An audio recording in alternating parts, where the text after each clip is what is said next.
I ended up leaving when I was very young, because I loved my family always, but I never liked the area and the place where I grew up.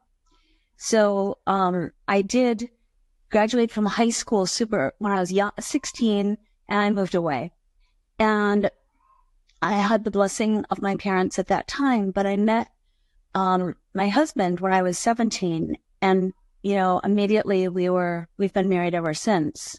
And now I'm 65. The struggle at the time was incredibly painful for me because I really had to leave my family in order to go live the life that I knew that was right for me. And then when I had my own kids, and later even with Sky,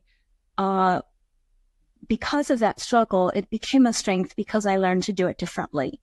And I learned to raise my kids with full communication and also unconditional love and full acceptance, and not to require them to do certain things in order for them to remain part of the family unit.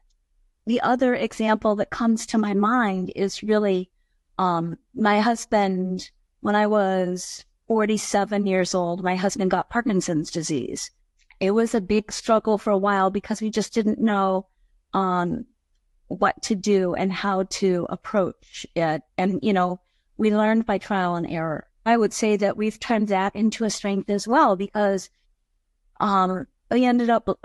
we used all different methods. And of course, that's what my book is about. But we did like every natural method we could find, because the big thing that I say in our story, the treatments for Parkinson's disease that are the drugs and the surgery often really compromise Andy the man.